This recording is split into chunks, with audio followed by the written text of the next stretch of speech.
Қазақтелеком Өскеменде өткен Қазақстан мен Ресейдің аймақаралық ынтымақтастығын арттыру жөніндегі форумға техникалық қолдау көрсетті. Ғаламтормен халықаралық байланысты қамтамасыз ету үшін заманауи техника пайдаланылған. Сапалы әрі үзіліссіз қызмет түрлеріне қонақтар мен журналистер алғыстарын білдіріп отырды. Тілші репортажында.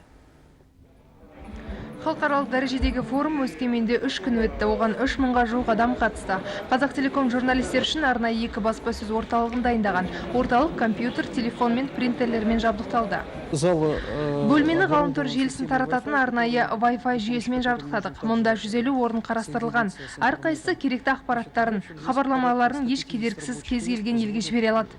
Ғаламтор үзіліссіз қызмет көрсету үшін талшықты желі бөлінді. Барлық кездесулер арнайы экрандарда жоғары сапада беріліп отырды. Мұндай техникалық мүмкіндіктер журналистердің көңілінен шықты. Қажетті ақпараттар өз уақытында таратылып, ешқандай техникалық ақау байқалған жоқ. Шыны керек, Астана, Алматы сияқты ірі қала болмаса да жақсы баспасөз орталығы, сапалы ғаламтор болады деп ойламаған едік.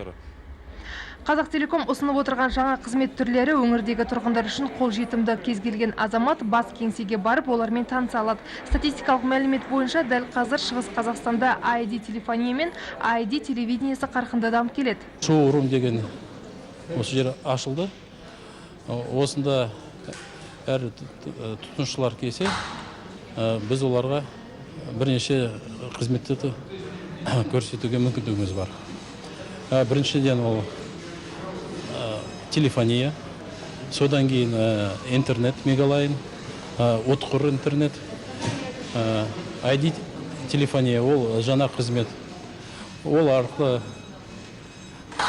әр түрлі теледидарларды қарауға болады, мүмкіндік бар. Байланысшылар үшін форум өте жауапты тапсырманың бірі болған. Желінің сапасы мен керекті жабдықтар жұмысын 50-ге жуық маман қадағалады. Ал нәтижесі қонақтардың берген жоғары бағасы болып отыр.